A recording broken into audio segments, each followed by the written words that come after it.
Bonjour à tous et à toutes, j'espère que vous allez bien. Je suis content de vous retrouver. Aujourd'hui, on va parler d'exercices thérapeutiques. Je vais vous donner des conseils et souvenez-vous que les conseils et les exercices aussi que je vous montre sur ma chaîne ne remplacent pas les conseils et les exercices donnés par un professionnel de la santé. Il peut y avoir des contre-indications, il faut les suivre. Vous devez aussi adapter les exercices à vos capacités, à votre condition. Si vous avez par exemple un problème musculo-squelettique, vous allez trouver plusieurs des exercices que je vous propose aujourd'hui dans mon livre Plus jamais malade et aussi dans mon livre sur le vieillissement pour contrer les effets du vieillissement et aussi mon livre pour soulager les douleurs au dos et au cou. L'exercice des pompes au sol, c'est souvent un exercice qui fait peur à certains de mes patients parce que ces personnes vont se dire que c'est un exercice qui est trop exigeant pour eux ou pour elles, et il y a des façons de l'adapter, et parfois, c'est un exercice qui a un bon niveau de difficulté. L'erreur qu'on commet parfois en faisant des exercices, c'est qu'on fait des exercices qui sont peut-être parfois un peu trop faciles pour soi. Alors l'exercice des pompes ou des push-ups, c'est un bon exercice pour stimuler plusieurs groupes musculaires. Je vous en présente quelques-uns. Il y en a vraiment plusieurs. C'est un exercice qui est complet. On stimule les pectoraux. Là, on voit les grands pectoraux, mais il y en a des petits. On stimule aussi, et j'entrerai pas dans les détails anatomiques, mais on stimule aussi les muscles qui sont derrière, les muscles qui stabilisent les omoplates. Je vous les ai illustrés comme ça pour vous donner un repère visuel, mais ce qui est important de retenir, c'est qu'il y a des muscles qui sont devant, entre autres les pectoraux qu'on voit, c'est des muscles qui sont très visibles, mais on a aussi des muscles qui sont d'une certaine façon plus petits, mais plus nombreux, derrière, comme vous voyez en ce moment. Et l'exercice des push-ups ou des pompes, ça nous permet de les stimuler et c'est souvent oublié dans les problèmes d'épaule. Donc, si vous avez des problèmes d'épaule, de stimuler les muscles qui sont derrière, qui ne sont pas stimulés par nos activités, qui sont peu stimulés par nos activités de la vie de tous les jours, notamment les écrans, et on va oublier un peu ces muscles-là, ils vont s'affaiblir, ça va en quelque sorte déséquilibrer la dynamique de l'épaule et c'est pas ça, en tout cas, qui nous aide à améliorer notre condition quand on a un problème d'épaule. Donc, je vous le montre très sommairement pour qu'on sache de quoi on parle. Donc, c'est un exercice de pompe qu'on peut faire de cette façon-là, mais il y a beaucoup de façons de faire pour diminuer le niveau de difficulté. On y reviendra dans quelques secondes.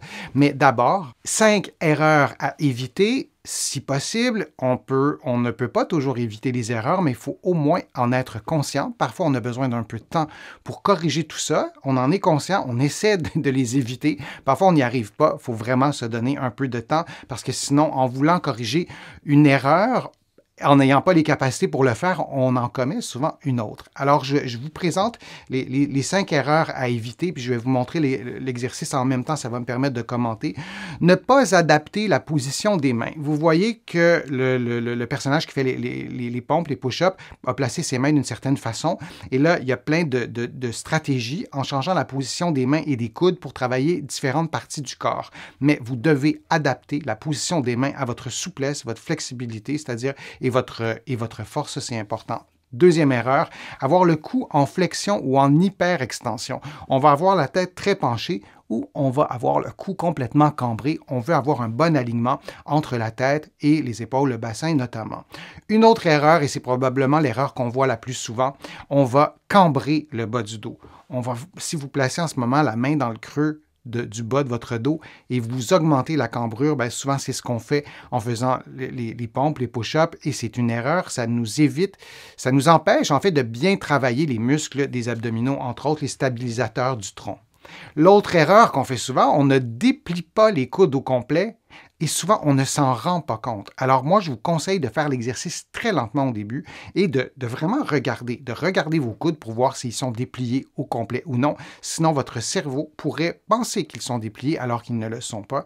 Et la 5e erreur, on pourrait en trouver d'autres, mais je me limite à 5, c'est faire les pompes, les push-ups trop rapidement. Souvent, on voit presque des concours de celui ou celle qui fera le plus de push-up en 30 secondes ou en 1 minute. Ça va, mais si on les fait mal, c'est autre chose. Moi, je vous recommande de ne pas les faire trop rapidement. Comment on fait l'exercice? Ben, on s'installe au sol. On connaît tous un peu cet exercice-là. C'est simple. Dans un sens, c'est simple. On s'installe et on va pousser comme ça et on va répéter les mouvements de pompe. On les connaît. Si on veut diminuer le niveau de difficulté, je vous en ai parlé dans quelques-unes de mes vidéos, mais je me répète ici pour ceux et celles qui ne les ont pas écoutées. Donc, faire l'exercice sur les genoux plutôt que sur les orteils, c'est beaucoup moins pesant. Ça peut être une façon de faire. On peut aussi changer un peu la position des mains. Pour certaines personnes, pour plein de raisons, ça peut nous aider à percevoir un peu plus de force et on peut faire les pompes en plaçant les mains, plutôt que placer les mains au plancher comme ça, on peut les faire sur un meuble ou on peut placer les mains au mur et ça deviendra beaucoup plus facile. Alors, on fait des répétitions, on peut faire 3 séries de 10 répétitions, mais on doit choisir une position de départ qui est adaptée à nos capacités physiques. Il faut que ça soit suffisamment forçant, mais pas trop. Alors, si vous n'arrivez pas à faire plus que 2 ou 3 mouvements, c'est que c'est trop. La position de départ, elle est trop exigeante. Vous devriez être capable de vous rendre au moins à 5 ou 6 en faisant un mouvement de bonne qualité. Ça, c'est important. Et ce qui est vraiment intéressant, et là, si j'arrive à convaincre 2-3 personnes sur les milliers de personnes qui vont écouter ce segment-là, ben moi, je vais être content s'il y a quelques personnes qui essaient de faire des pompes au ralenti. Par exemple, lorsque vous descendez, si je mets ça en plus gros, lorsque vous descendez vraiment très, très, très, très, très lentement. Et lorsque vous montez, ben, vous allez arrêter. Vous allez vous immobiliser et ensuite vous allez redescendre. Alors, vous pourriez vous immobiliser en bas et vous pourriez ensuite remonter très rapidement. Alors ça, c'est vraiment intéressant parce que ça stimule les muscles différemment que de faire le mouvement toujours à la même vitesse. Et quand je vous dis au ralenti, ça peut être vraiment très, très lentement. Vous pourriez descendre en 10 secondes et remonter en 3 secondes. Ensuite, la recette, le nombre de répétitions, le nombre de séries, moi, je vous dirais, faites 3 à 4 séries. De 5 à 15 mouvements. C'est très, très large comme spectre, mais choisissez ce qui vous convient, ce qui est bien pour votre force. Et il faut avoir une sensation d'effort musculaire. Sinon, ben, peut-être que ça donne peut-être pas beaucoup de résultats si on ne sent pas dans notre corps qu'on a forcé et on y va vraiment très, très progressivement.